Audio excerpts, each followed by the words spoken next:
Hey guys, and welcome back to the channel. This channel talks about all things of narcissism and helps the survivors one video at a time. So this is talking about the narcissistic supply. So the narcissist needs a lot of validation. They need people to tell them how amazing they are. They need people to look at them and say, wow, you look expensive, you look rich, you look like someone I wish I was. They thrive off of it. And you say, well, what's so bad with that? What's so bad with someone wanting to look and appeal to other people? I mean, there's nothing inherently wrong with that. The problem comes in when the narcissist uses their other personality traits that are more destructive, such as their innate ability to exploit others. So when they're not getting their supply, and supply is basically their admiration from other people. So when they are running low, or they're not getting supply off of the dating apps or from friendships or people or whatever, then they will start to spiral, because to them their supply is what is keeping them not necessarily alive, but it's what's keeping them functioning, happy, and thriving. And this is like their drug. It's what they need. So when they don't have it, they, as someone that is on drugs, they get really anxious and angry and reactive. So sometimes they have to find new supply. And in order to do this, they use their deceptive traits. They use their charm and their deception of being able to kind of like pick their prey, and picking someone that they feel like, I can use this script on this person and they will fall for it because I've done it X amount of times. See, the thing about narcissists is because they're usually developed in childhood from having a dramatic childhood. So they've had to be hyper aware of people and how people act, and the nuances of like facial expressions and things like that. So they can really easily pick up on if someone is uncomfortable, if someone's nervous, if someone is anxious. And the minute they find that, you will notice their eyes will turn really big, because at that point they're like, yep, I've got you.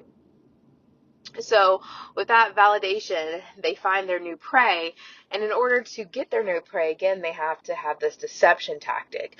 And the deception tactic, and the reason why they're all textbook and they're all the same, is because they use the same tactics, because it's worked for many, many, many generations and centuries.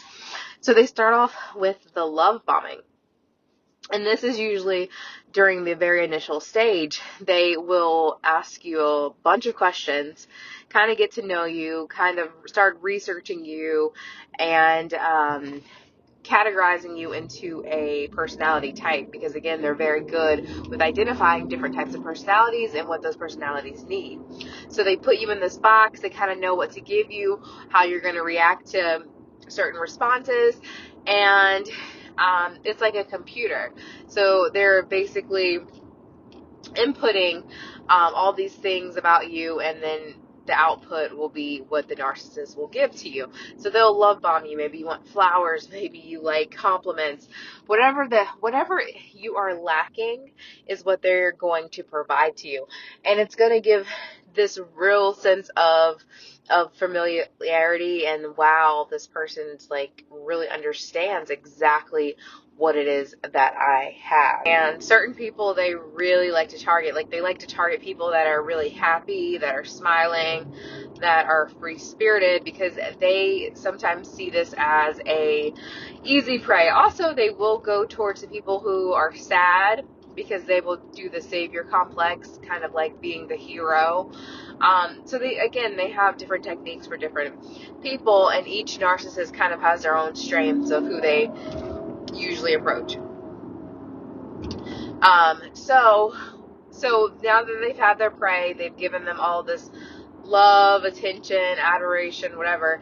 And the dangerous part is when you are dating one of these narcissists, because when you get into a relationship, the first, weeks to 6 months is when you are in that love, or you are in that honeymoon stage where your mind is basically on drugs and you see no wrong in this person. And it's really scary, because if you are in this stage where you don't see any wrong with a person whose intention is ill, they are ill intent for you, then when you finally wake up after the 6 months, you're going to wake up to a monster, like the Beauty and the Beast, right? You're going to wake up to something that is now going to destroy your world. And they don't go back. They don't go back to that person that they were before. That person does not exist. That person was created just for you during that love bombing stage, or during that infatuation stage. And the narcissist is very keen to know when you're starting to get out of the infatuation stage, so they're already planning their traps. See, that's the thing. So the admiration part is fine if you're just, everyone, I think, or everyone does deserve, admiration here and there. Oh, I like your outfit. Oh, your hair looks nice. Those are fine. Compliments are fine here and there. But these people, they have to have this admiration. Without it, they are not functioning people.